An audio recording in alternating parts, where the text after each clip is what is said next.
All right, this time we're looking at more of the introduction to sequences, and we're looking at explicit formulas specifically. And this allows you to put a term in a location, your input, and get an answer out, which is your output. So could be any type of equation. This one is an addition equation. So our location is here and here. So if we wanted to start our sequence, we would start with our very first number in our sequence, which would be 1. So given that location, you would write A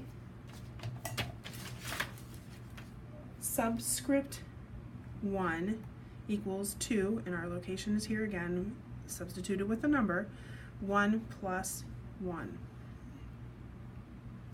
So 2 times 1 is 2, plus 1 is 3. All right, so in the sequence, our next location would be 2. Given that, we have A subscript 2 equals 2 times 2 plus 1. So 2 times 2 is 4, plus 1 is 5. And we would continue in this manner till we get, it depends on what your directions are, but if you want probably 4 in the sequence to see how the sequence plays out. So this is location number 3 in the sequence. 2 times 3 plus 1 is 7.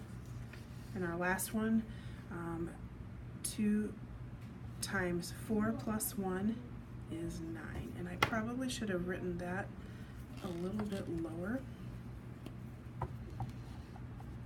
because this is a subscript.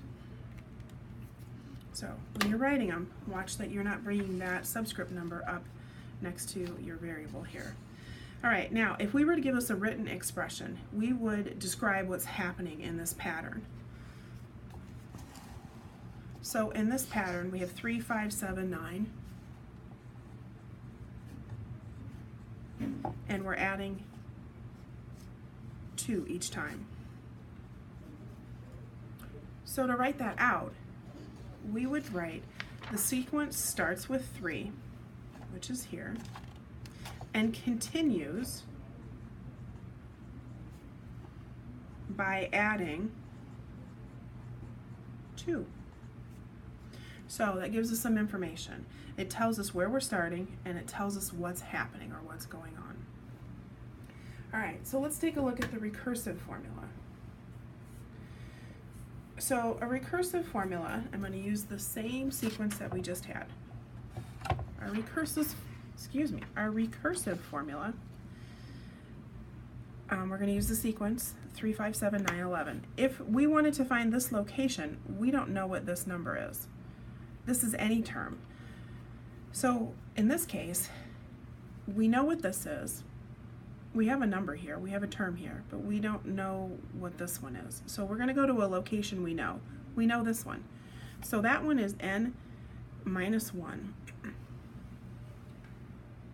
And when we write that out, it would be A of subscript n equals A subscript n minus 1.